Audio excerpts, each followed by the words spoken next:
अरे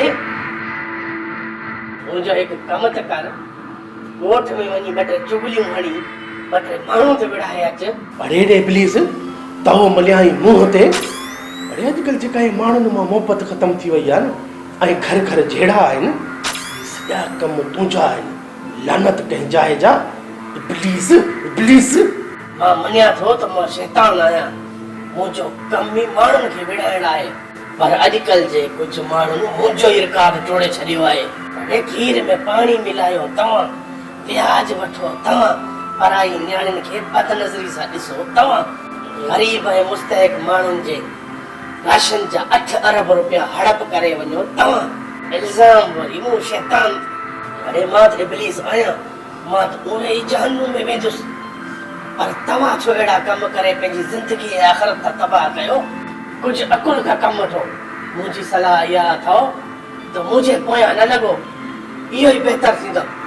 भला इहो त ॿुधाए तोखे कहिड़ा माण्हू पसंदि आहिनि? सिंध जा करप्ट नुमाइंदा ऐं करप्ट डॉक्टर सॾेरनि जा चिमचा ऐं इहे वापटा वारा इहे सभु मुंहिंजे चाचे जा पुट आहिनि।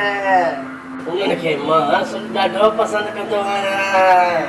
अरे हेॾे जेके हितां जी ॻाल्हि हुते करे कूड़ ॻाल्हाए माण्हू विढ़ाइनि था ऐं ॿुधल ॻाल्हि खे फेसबुक ते ठकाव खणी छॾनि ऐं माण्हुनि में नफ़रतूं पैदा कनि अहिड़नि माण्हुनि जे बारे में तुंहिंजो छा ख़्यालु आहे?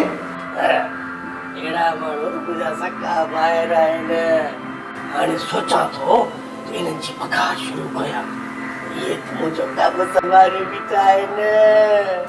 वॾो को खबीस आहीं इब्लीस। अहिड़ा कम करे शिकिली बिछड़ी थी वई थी। हा साईं तूं त लंडन जो शहज़ादो नक ॾिठो थी पंहिंजो दीवार मां पन्ना वहे। रमज़ान शरीफ़ में रसनि सां ॿधल आहिनि।